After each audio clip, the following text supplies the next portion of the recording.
Hello दोस्तों, स्वागत है आपका हमारे चैनल पर। एक बार एक शिष्य ने विनम्रतापूर्वक अपने गुरुजी से पूछा कि गुरुजी, कुछ लोग कहते हैं कि जीवन एक संघर्ष है, कुछ अन्य कहते हैं कि जीवन एक खेल है और कुछ जीवन को एक उत्सव की संज्ञा देते हैं। इनमें कौन सही है? गुरुजी ने तत्काल बड़े ही धैर्यपूर्वक उत्तर दिया, पुत्र, जिन्हें गुरु नहीं मिला उनके लिए जीवन एक संघर्ष है। जिन्हें गुरु मिल गया उनका जीवन एक खेल है। और जो लोग गुरु द्वारा बताए गए मार्ग पर चलने लगते हैं, मात्र वे ही जीवन को एक उत्सव का नाम देने का साहस जुटा पाते हैं। ये उत्तर सुनने के बाद भी शिष्य पूरी तरह से संतुष्ट ना था। गुरुजी को इसका आभास हो गया। वे कहने लगे, लो, तुम्हें इसी संदर्भ मैं एक कहानी सुनाता हूँ। ध्यान से सुनोगे तो स्वयं ही अपने प्रश्न का उत्तर पा सकोगे। उन्होंने जो कहानी सुनाई वे इस प्रकार थी। एक बार की बात है, किसी गुरुकुल में 3 शिष्यों ने अपना अध्ययन संपूर्ण करने पर अपने गुरुजी से ये बताने के लिए विनती की कि उन्हें गुरु दक्षिणा में उनसे क्या चाहिए। गुरुजी पहले तो मंद मंद मुस्कुराए और फिर बड़े स्नेहपूर्वक कहने लगे, मुझे तुमसे गुरु दक्षिणा में एक थैला भर के सूखी पत्तियां चाहिए, ला सकोगे? वे तीनों मन ही मन बहुत प्रसन्न हुए, क्योंकि उन्हें लगा कि वे बड़ी आसानी से अपने गुरुजी की इच्छा पूरी कर सकेंगे। सूखी पत्तियां तो जंगल में सर्वत्र बिखरी ही रहती हैं। वे उत्साहपूर्वक एक ही स्वर में बोले, जी गुरुजी, जैसी आपकी आज्ञा। अब वे तीनों शिष्य चलते चलते एक समीपस्थ जंगल में पहुंच चुके थे। लेकिन ये देखकर कि वहां पर तो सूखी पत्तियां केवल एक मुट्ठी भर ही थीं, उनके आश्चर्य का ठिकाना ना रहा। वे सोच में पड़ गए कि आखिर जंगल से कौन सूखी पत्तियां उठाकर ले गया होगा। इतने में ही उन्हें दूर से आता हुआ कोई किसान दिखाई दिया। वे उसके पास पहुंचकर उससे विनम्रतापूर्वक याचना करने लगे कि वे उन्हें केवल एक थैला भर सूखी पत्तियां दे दें। अब उस किसान ने उनसे क्षमा याचना करते हुए उन्हें ये बताया कि वे उनकी मदद नहीं कर सकता, क्योंकि उसने सूखी पत्तियां का ईंधन के रूप में पहले ही उपयोग कर लिया था।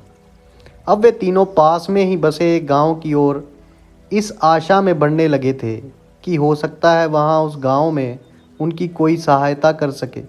वहां पहुंचकर उन्होंने जब एक व्यापारी को देखा तो बड़ी उम्मीद से उससे एक थैला भर सूखी पत्तियां देने के लिए प्रार्थना की। लेकिन उन्हें फिर से एक बार निराशा ही हाथ आई, क्योंकि उस व्यापारी ने तो पहले ही कुछ पैसे कमाने के लिए सूखी पत्तियों को दोने बनाकर बेच दिया था। लेकिन उस व्यापारी ने उदारता दिखाते हुए उन्हें एक बूढ़ी माँ का पता बताया, जो सूखी पत्तियां एकत्रित किया करती थी। पर भाग्य ने यहाँ पर भी उनका साथ नहीं दिया, क्योंकि वे बूढ़ी माँ तो उन पत्तियों को अलग अलग करके कई प्रकार की औषधियाँ बनाया करती थी। अब निराश होकर वे तीनों खाली हाथ ही गुरुकुल लौट गए। गुरुजी ने ये देखते हुए ही स्नेहपूर्वक पूछा, पुत्रो, ले आए गुरु दक्षिणा? तीनों ने सर झुका लिया। गुरुजी द्वारा दोबारा पूछे जाने पर उनमें से एक शिष्य कहने लगा, गुरुदेव, हम आपकी इच्छा पूरी नहीं कर पाए। हमने सोचा था कि सूखी पत्तियां जो जंगल में बिखरी ही रहती हैं, लेकिन बड़े ही आश्चर्य की बात है कि लोग उनका भी कितनी तरह से उपयोग कर सकते हैं। गुरुजी फिर पहले ही की तरह मुस्कुराते हुए प्रेम पूर्वक बोले, निराश क्यों होते हो? प्रसन्न हो जाओ। और यही ज्ञान की सूखी पत्तियां भी व्यर्थ नहीं हुआ करती, बल्कि उनके भी अनेक उपयोग हुआ करते हैं। मुझे गुरु दक्षिणा के रूप में दे दो। तीनों शिष्य गुरुजी को प्रणाम करके खुशी खुशी अपने घर की ओर चले गए। वे शिष्य जो गुरुजी की कहानी एकाग्रित होकर सुन रहा था, अचानक बड़े उत्साह से बोला, गुरुजी, अब मुझे अच्छी तरह से ज्ञात हो गया है कि आप क्या कहना चाहते हैं। आपका संकेत इसी ओर है ना कि जब सर्वत्र सुलभ सूखी पत्तियां भी निरर्थक या बेकार नहीं होती हैं, तो फिर हम कैसे किसी भी वस्तु या व्यक्ति को छोटा या महत्वहीन मानकर उसका तिरस्कार कर सकते हैं। चींटी से लेकर हाथी तक और सुई से लेकर तलवार तक सभी का अपना अपना महत्व होता है। गुरुजी भी तुरंत ही बोले, हाँ पुत्र, मेरे कहने का भी यही तात्पर्य है कि हम जब भी किसी से मिलें तो उसे यथा योग्य मान देने का भरसक प्रयास करें, ताकि आपस में स्नेह, सहानुभूति एवं सहिष्णुता का विस्तार होता रहे और हमारा जीवन संघर्ष के बजाय उत्सव बन सके। दूसरे, यदि जीवन को एक खेल ही माना जाए तो बेहतर यही होगा कि हम स्वस्थ एवं शांत प्रतियोगिता में ही भाग लें और अपने निष्पाधान तथा निर्माण को ऊंचाई के शिखर पर ले जाने का अथक प्रयास करें। अब शिष्य पूरी तरह से संतुष्ट था। अंत मैं यही कहना चाहता हूँ कि यदि हम मन, वचन और कर्म इन तीनों ही स्तरों पर इस कहानी का मूल्यांकन करें तो भी ये कहानी खरी ही उतरेगी।